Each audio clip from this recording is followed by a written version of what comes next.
ఈ అన్నకు కోపం తెప్పించిన పని చేస్తున్నాడు రా నా పిల్లలు ఎట్లా కొడతారు అంటే గొప్ప చదవండి అందరు ఒక్క నిమిషం అందరికి ఇచ్చినా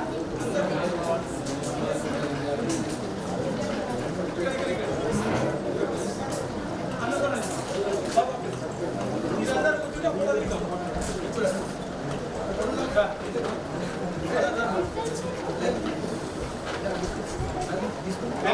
నాలుగు సినిమా అందరు తీసుకుని ఫోటో దిగుతాం బాబు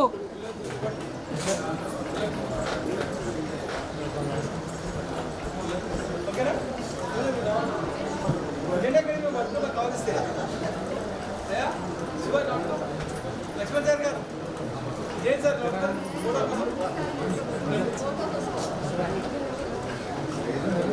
మన ఫోటోగ్రాఫర్ ఓకే అన్నప్పుడే ఫోటో దిగారు కదా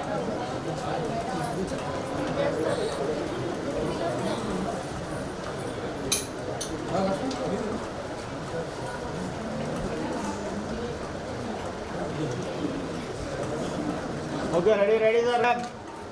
Madam, John. Okay, ready. One more. Okay. Sir ఆ స్కూల్ గురించి మాట్లాడండి.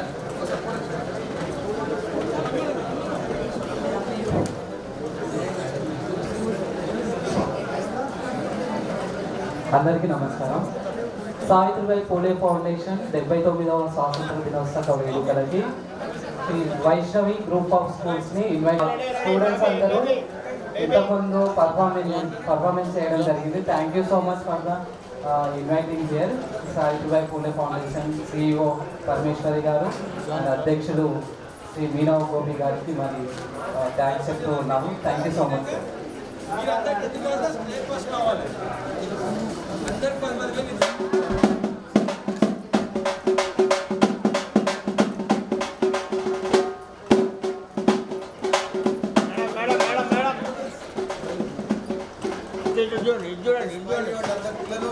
చూడండి మేడం.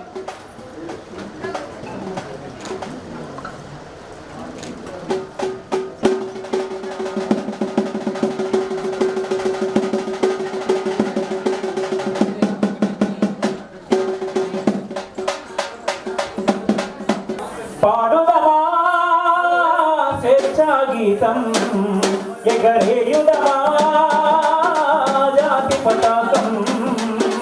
పాడుదమా స్వేచ్ఛా గీతం, ఎగరేయుదమా జాతి పతాకం. దిగంతాల నిరదించి విశ్వవిఖ్యాతి నందగా జాతి గౌరవం. పాడుదమా స్వేచ్ఛా గీతం,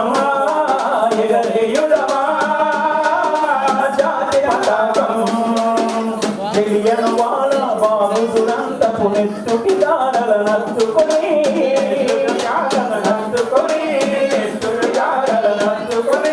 ఉరి పొయ్యల తెరకాడల గోడలు దారుణాలు తలకెత్తుకొని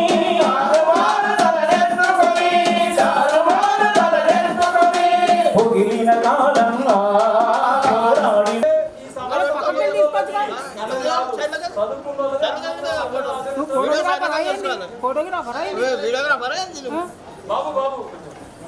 అంటే కొత్తగా నేర్చుకొని వచ్చి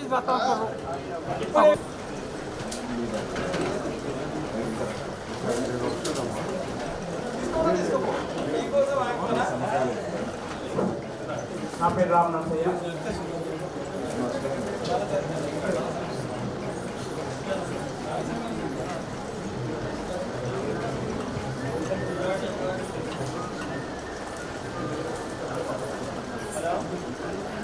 స్వాతంత్ర దినం, స్వాతంత్ర్యం నా జన్మ హక్కని చాటి చెప్పిన తిలక్జీ.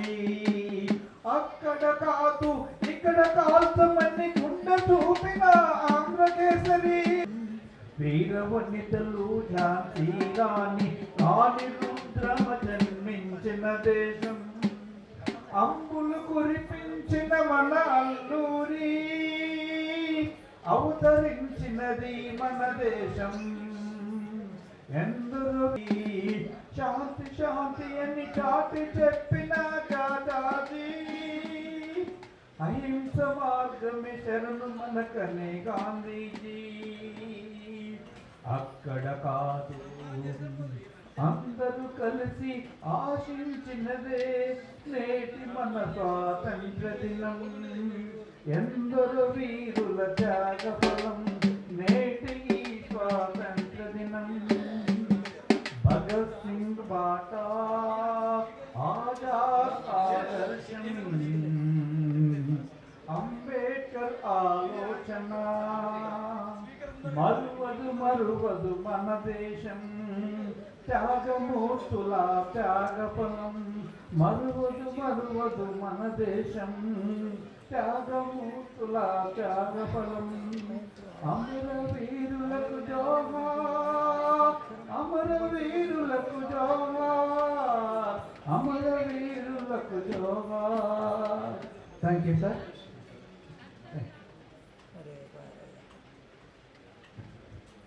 ఈ విధంగా ఆయా సందర్భాన్ని బట్టి రకరకాల పాటలు రాస్తూ జాతీయ స్థాయిలో రకరకాల అవార్డ్స్, ఇదే రవీంద్ర భారతిలో ఎన్నోసార్లు అవార్డ్స్ తీసుకున్నాం. దేవుడు ఆ విధంగా నన్ను మరి ఆశీర్వదించారు. ముఖ్యంగా బడుగు బలహీన వర్గాల విషయాల్లో చైతన్యవంతం చేయాల్సినటువంటి బాధ్యత ముఖ్యంగా హనుమంతరావు లాంటి పెద్ద నాయకులకు ఉంది.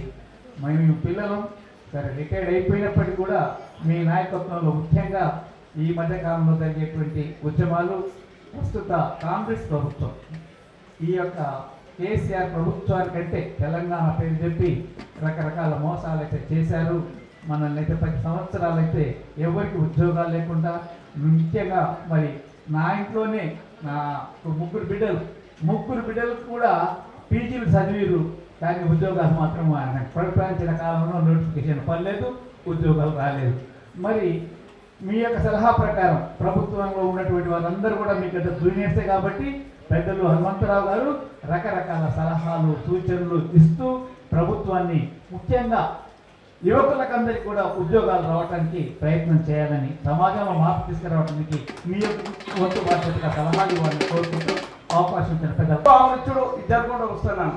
ఎందుకంటే మన పిల్లల ముందు ఎట్లుండాలి, మనం ఏం నేర్పాలి మన పిల్లలకు చిన్నప్పటి ఏం ఒక ధర్మం నేర్పండి, ఒక గుడికి పోవడం నేర్పండి, ఒక ఎట్లా కట్టుబట్టలు నేర్పండి, వచ్చిన పిల్లలకు వచ్చిన మన బంధువులకు నమస్తే పెట్టు నేర్పండి అని చెప్పండి. ఈరోజు ఏం చేస్తున్నారు ప్రతి ఒక్కరు పిల్లలు, వాళ్ళని మన ఇంట్లో వాళ్ళు పట్టించుకుంటలేరు. మోడర్న్ డ్రెస్సులు కొంటా ఉన్నారు. అంటే అది మన పిల్లలు మన తల్లిదండ్రులకు హ్యాపీ అంటది కాదు. ఒక ధర్మం న్యాయంగా పోతే అది చేసుకోండి. ఇవన్నీ నేను ఎందుకు చెప్తున్నంటే ఏదో చెప్తుండు ఎవరో వచ్చి చెప్తుండు ఏదో చెప్పిండు పోతుండని కాదు. మన పిల్లలకు ముందు భవిష్యత్తు రానున్న తరాలు ఎట్లుంటే చూడండి. రోజు సోషల్ మీడియాలో చూస్తున్నాము, యూట్యూబ్లలో చూస్తున్నాము. అదంతా ఒకసారి గమనించాలి మీరు అందరూ. జై హింద్, జై గోమాత, జై శ్రీరామ్. 79వ స్వాతంత్ర వేడుకల్ని, అలాగే బాలల నిర్మూలన, కార్మిక నిర్మూలన గురించి, అలాగే వివిధ అంశాలపైన సామాజిక స్పృహ పైన ఇంత చక్కని కార్యక్రమాన్ని ఏర్పాటు చేసినందుకు మా సోదరులు అందరికీ కూడా పేరు పేరు నిర్వాహక కమిటీలందరికీ కూడా ధన్యవాదాలు తెలియజేస్తున్నాను. భారతదేశం పేదరిక దేశం. ఈ దేశం ఎదుర్కొంటున్న ఎన్నో సమస్యల్లో బాల కార్మిక సమస్య ఒక ప్రధాన సమస్య. బాలలు ఈ దేశ పౌరులు, ఈ దేశ భవిష్యత్తుకు సంబంధించిన పౌరులు కార్మిక వ్యవస్థలో నిమగ్నమై వాళ్ళ జీవితాలని పణంగా పెట్టి వాళ్ళ భవిష్యత్తు నాశనం చేసుకునే పరిస్థితులు ఉన్నాయి.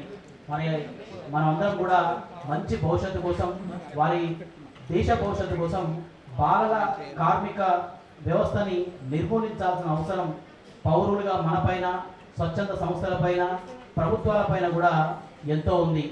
భారత బాలల కార్మిక నిర్మూలన చట్టం 1986 ప్రకారం బాల నిర్మూలన గురించి కృషి చేయడం, వాళ్ళని అవగాహన కల్పించడం, పేదరికం అనే ప్రధాన కారణం ద్వారా వారు కార్మికులుగా మిగిలిపోయే పరిస్థితులు ఉన్నాయి. బంగారమయ్యే బాలల జీవితం, వాళ్ళ బాలల భవిష్యత్తును కోల్పోతూ కార్మికంగా అంటే వాళ్ళు ఇటుక పట్టీలలో రకరకాల వ్యవస్థలలో వాళ్ళ భవిష్యత్తును పనంగా పెట్టి ప్రారంభమైపోతున్న పరిస్థితులు ఉన్నాయి. మరి అలాంటి పరిస్థితుల్లో ప్రభుత్వాలు విద్యా హక్కు చట్టాన్ని మరింత కఠినంగా అమలు చేస్తూ తల్లిదండ్రుల్లో అవగాహన పెంచి వాళ్ళలో అటువైపు కార్మికులుగా వాళ్ళ జీవితాలను మగనీయకుండా వాళ్ళని చదువు వైపు మరణించాల్సిన బాధ్యత ప్రభుత్వాలపై ఉంది.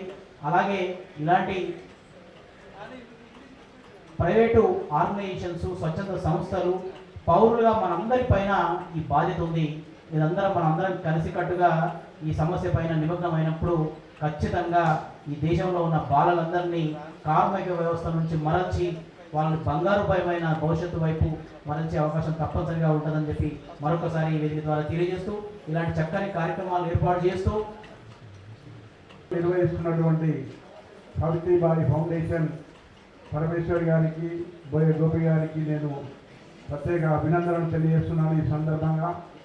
అదేవిధంగా లక్ష్మణ్ యాదవ్ గారు, అదేవిధంగా గౌడ్ గారు, అందరూ పేరు మీద ఉన్నటువంటి చారి గారు, అందరికీ కూడా పేరు పేరున నేను అన్న సత్యనారాయణ గారు. ఈరోజు ప్రధానంగా ప్రతి ఒక్కరి ముఖంలో కూడా చిరునవ్వు చూడాలనే ఎజెండాగా ముందుకు పోతున్నటువంటి బోయ గోపి గారికి మేము కృతజ్ఞతం. ఎందుకంటే ప్రతి ఒక్కరు కూడా ఈరోజు చిన్న వ్యక్తి అయినా పెద్ద వ్యక్తి అయినా ఈ సమాజంలో భాగమే.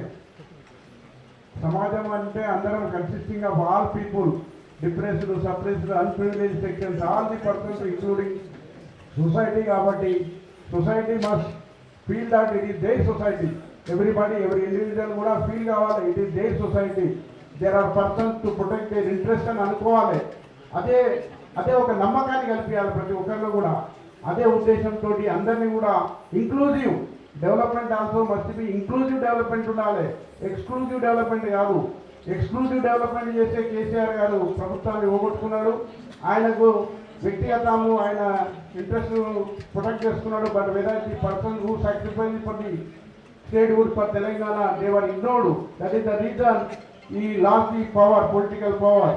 కాబట్టి ఎవరు పెద్దవాళ్ళు కాదు, ఎవరు చిన్నవాళ్ళు కాదు. సమాజంలో ప్రతి ఒక్కరికి కూడా ఆత్మగౌరవం ఉండాల్సిన అవసరం ఉన్నది.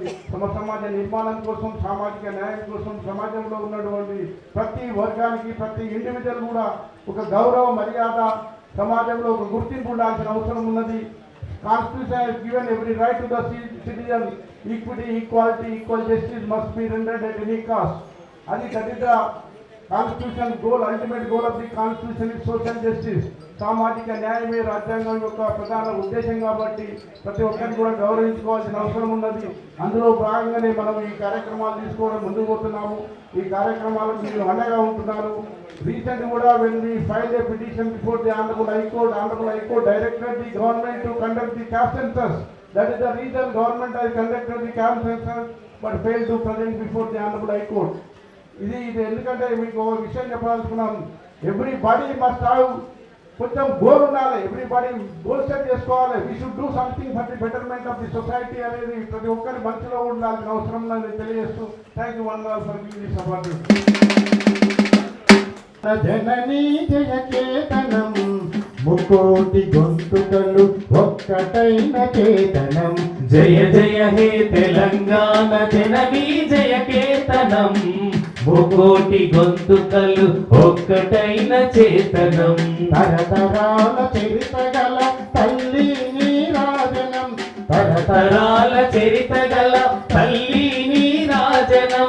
పదజుల్లల నీ పిల్లలు ప్రణమిల్లిన శుభ తరుణం. జై తెలంగాణ, జై జై తెలంగాణ, జై తెలంగాణ, జై జై తెలంగాణ.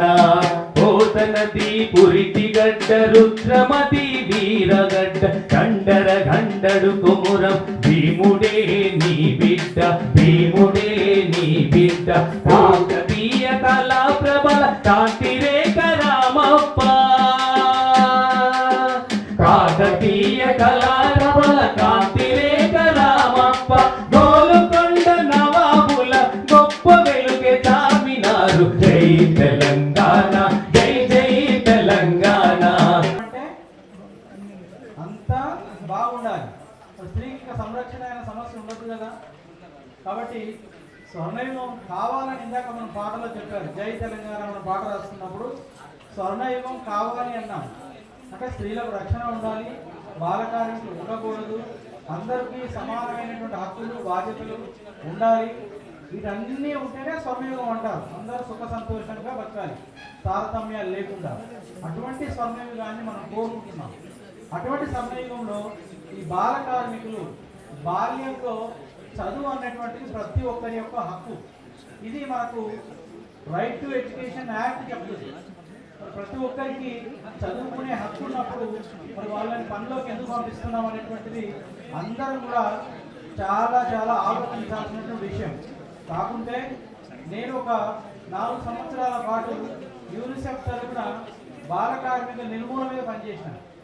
అప్పుడు ఇటుక బట్టీల దగ్గరికి పోయి వాళ్ళని పట్టుకొచ్చేసి వాళ్ళని కేసులు పెట్టించేసి వాళ్ళని స్కూల్లో చేర్పించేది, అనాథ శరణాలు ఉంటే వాళ్ళని అందులో చేర్పించేది. అదేవిధంగా ఈ కార్మికులు అంటే ఈ భవన కార్మికుల దగ్గర పనిచేసేటువంటి వాళ్ళని కూడా తీసుకొచ్చి మనం చేసేది. హోటళ్ళలో ఎక్కడ పిల్లడు దొరికినా కూడా హోటల్కి తినడానికి పోయినప్పుడు, ఛాయ్ తాగడానికి పోయినప్పుడు అక్కడ ఎవరు ఉన్నారో వాళ్ళని పట్టుకొచ్చి పోలీసులకు అప్పయ్యేవి, వాళ్ళ మీద కేసు పెట్టించేది.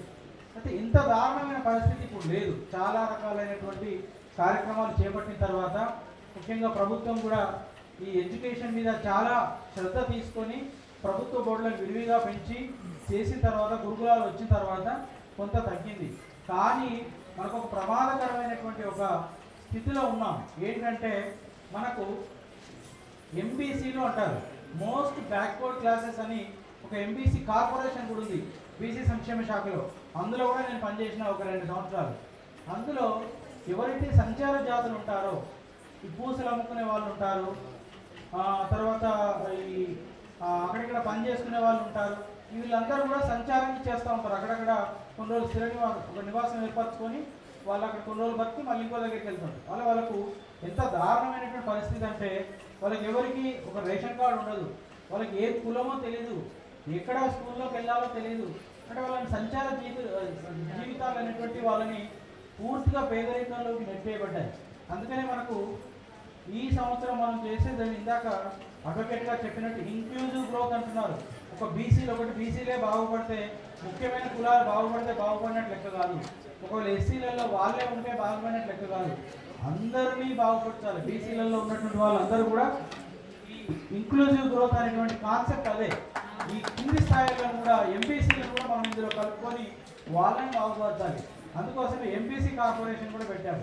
అంటే వాళ్ళకి వాహనాలు ఇచ్చే వ్యాపారాలు చేసుకునే విధంగా, లేకపోతే వాళ్ళకి ఇల్లు లేకపోతే ఇల్లు కట్టించే విధంగా చాలా కార్యక్రమాలు అనేటువంటివి అమలు చేసేటట్టు కార్యాచరణ ఉన్నప్పటికీ కూడా జరగకపోతే మనం అందరం కూడా తోటి బీసీలము వాళ్ళ తరఫున పోరాడాల్సినటువంటి అవసరం ఉంది.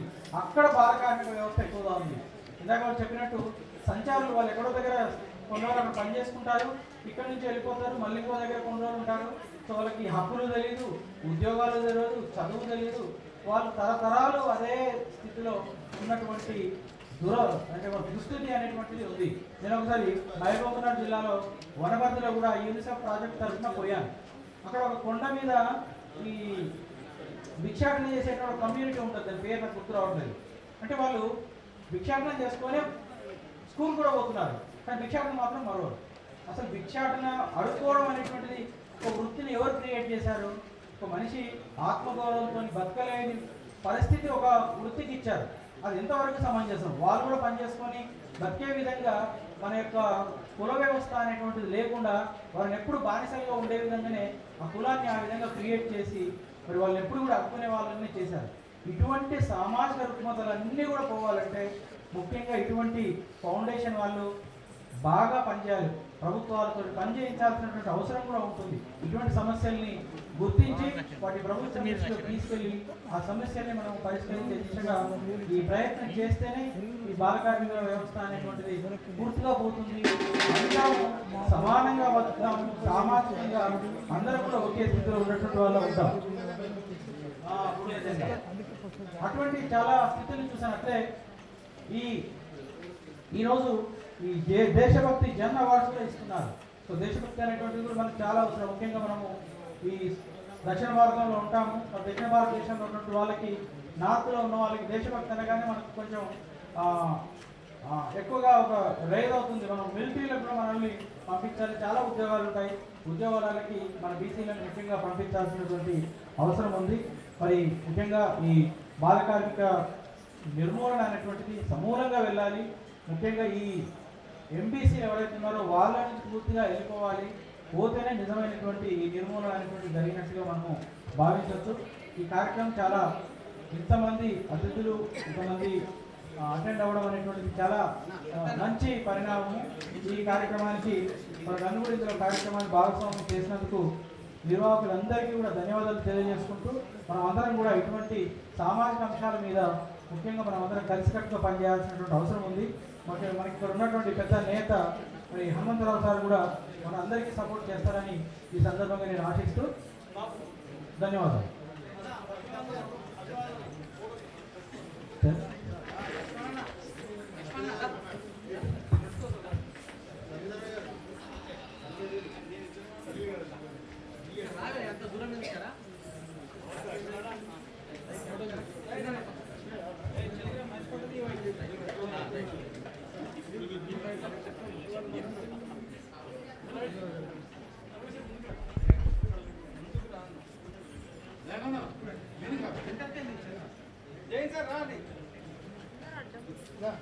బాల కార్మిక వ్యవస్థ నిర్మించాలి, నిర్మూలించాలి.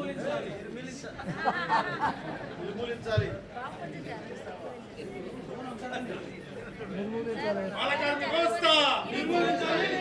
బాల కార్మిక వ్యవస్థ బాలల చదవండి భౌతిక చదువు బాలల చదువు బాలల చదువు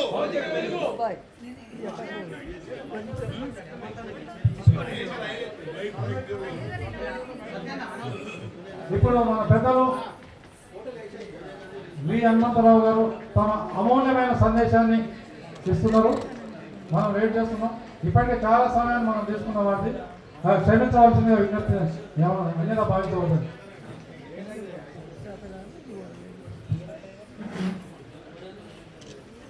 సభకు నమస్కారం. ఈరోజు సావిత్రిబాయి పూలే ఫౌండేషన్ తరఫున దేశభక్తి జన్ అవార్డ్, అందులో బాల కార్మికుల నిర్మూలన రాష్ట్ర సదస్సు, నృత్య సంగీత కళాకారులు దేశభక్తి కళా ప్రదర్శన. ముఖ్యంగా వేదికపై ఉన్నటువంటి ప్రజలు, అదేవిధంగా కళాకారులు అందరికీ నా పూర్వపూర్వ ధన్యవాదాలు చేసి, ముఖ్యంగా సావిత్రిబాయి పూలే, జ్యోతిరావు పూలే 18th సెంచరీలో చదువుకుంటేనే మీ భవిష్యత్తు, బడుగు బలైన వర్గాలు చదువుకుంటేనే ముందుకు పోగలుగుతారని ఆలోచన చేస్తే అదే ఆలోచన ఇవాళ మన ముందు కనిపిస్తుంది. ఎందుకంటే రాహుల్ గాంధీ గారు కన్యాకుమారి నుంచి కశ్మీర్ వరకు మ్యారథాన్ పాదయాత్ర 4500 కిలోమీటర్లు నడిచిన తర్వాత బడుగు బలైన వర్గాలు, రైతులు, నిరుపేదలు, విద్యావంతులు, అదేవిధంగా ఉద్యోగాలు కావాలని కోరుకున్నవారు, రిక్షా కార్మికుల నుంచి మొదలు పెడితే వ్యవసాయ సాధకులు అందరినీ కలిసిన తర్వాత ఎక్కడో ఒక అన్యాయం జరుగుతుంది. ఎక్కువ సంఖ్యలో ఉన్నటువంటి బడుగు బలైన వర్గాలకు న్యాయం జరుగుతలేదని కులగన జరగాలనే ఆలోచన వచ్చింది. అందుకే రాహుల్ గాంధీ గారు కులగన జరగాలన్నారు. దాన్ని తెలంగాణ ప్రభుత్వం రావడంతో దాన్ని ఇంప్లిమెంట్ చేయాలనే ఆలోచన. ఇది ఇక్కడితో కాదు, ఇది కేంద్రంలో 9th షెడ్యూల్ నుంచి తీసి 50% రిజర్వేషన్ ఇవ్వాలని రాహుల్ గాంధీ గారి ఆలోచన. ముఖ్యంగా ఆ రోజులలో సావిత్రిబాయి పూలే చదువురాని రోజుల్లో మహిళలకు చదువు నేర్పించడమే కాకుండా బాల కార్మికులతో పని చేయిస్తారు. అదేవిధంగా భర్త చనిపోతే భార్య గుండు చేయించుకునే పద్ధతి ఉండే, దాన్ని కూడా నిర్మూలన చేశారు. ఇవాళ బాల కార్మికులు అంటే నాకు ఇక్కడ కనిపిస్తూ ఉన్నది, చాలా మంది పిల్లలు ఉన్నారా పోయినరా, వాళ్ళందరూ ఎప్పుడు డ్యాన్స్ చేయాలి, ఎప్పుడు ఆడాలి అనుకున్నాం. మనం ఇక్కడ కూడా అన్యాయం చేస్తున్నాం. రవి ఎంతసేపు వాళ్ళు ఎప్పుడు చూస్తారో, ఎప్పుడు చూస్తున్నారు. కనుక నేను అనేది ఏంటి, వాళ్ళకు మొదల అవకాశం ఇవ్వాలి. మేము రాజకీయ నాయకులు ఏడమైకి ఇచ్చినా 1 గంట మాట్లాడతాడు, 1 అర్ధగంట మాట్లాడతాడు. కనుక వాళ్ళకు అవకాశం ఇవ్వాలని కోరుతూ, తప్పనిసరిగా ఢిల్లీలో ఏదైతే ధర్నా జరుగుతుంది, కేంద్ర ప్రభుత్వం తప్పనిసరిగా తల వంచి ఈ 9th షెడ్యూల్ నుంచి తీసేస్తే బడుగు బలైన వర్గాలకు న్యాయం జరుగుతుంది అనేది నా ఆలోచన. దానికి కట్టుబడి ఉన్నది. ఇవాళ నేను చూసిన కిషన్ రెడ్డి గారి స్టేట్మెంట్ చాలా బాధ అనిపించింది. మీరు కులగన సరిగా తెలియదు, మీరు ముఖ్యమంత్రి లేదు, మేము ముఖ్యమంత్రిని అనౌన్స్ చేసినామన్నారు. మరి ముఖ్యమంత్రిని అనౌన్స్ చేస్తే మరి కాలేదు కదా, పోనీ ఒక పిసిసి అన్న చేస్తారని చూస్తే అది కూడా అగ్ర కులాలకే పోయి. అది ఎందుకు మాట్లాడుతున్నారు, సభ్యమా ఇది సమయం కాదా అని ఆలోచన చేయకుండా కులగన జరగలేదు. మరి మీ నరేంద్ర మోడీ ఉన్నాడు కదరా బాబు కేంద్రంలో 10 ఏళ్ళు, ఇప్పుడు 11 ఏళ్ళు. నేను 3 సార్లు కలిసిన, అయ్యా మా జనాభా ఎక్కువ ఉన్నది, ఎక్కువ సంఖ్యలో ఉన్నాం, మాకు సెపరేట్ మినిస్ట్రీ ఇవ్వన్నాం బీసీలకు, నువ్వు ఇయ్యలే. కులగన జరగమన్నాం, చేయలే. క్రిమినల్ ఎత్తేమన్నా చేయలే. మరి నరేంద్ర మోడీ ఏం చేస్తున్నావు, తనకు తాను ఓబీసీ అంటాడు. కానీ మైకు దొరికింది, టీవీ ఫ్రీ ఉందని అబద్ధాలు చెప్పడం ఈనాడు ఎక్కువైపోయింది. అసలు ఏం చేయలేదంటేనేది నాకు అర్థం కాదు. 2 లక్షల మందితో 150 కోట్లు పెట్టి ఇంటింటికి తిరిగి సర్వే చేస్తే సర్వేనే జరగలేదంటేనే బాబు ఆయన ఇంత అబద్ధాలు ఎందుకురా బాబు? 150 కోట్లు ఎక్కడ పోయినాయి మరి? 2 లక్షల మంది తిరిగినా లేదా? ప్రతి 150 ఇళ్లకు ఒక సర్వేను పెట్టాము. దాన్ని కూడా కదలదంటారు. ఇవాళ మీ చేతిలో ఉన్నది. కేంద్రంలో ప్రధానమంత్రి నరేంద్ర మోడీ ఉన్నాడు. చేయమను 9th షెడ్యూల్కి తీసేస్తే మీకు ఇయ్యలే. మీరు 10% అగ్రకులాల వారు ఈడబ్ల్యూసీ మేము ఏమన్నా అన్నామా? అందులో పేదోళ్ళు ఉన్నారని ఊరుకున్నాం కదా. మరి ఏమిటి అసలు? నేను ఇప్పుడు టీవీ చూస్తుంటే బాధ అనిపించింది. ఎవరు చూడు అదే మాట్లాడతారు. అందులో ఆయన ఎవరు?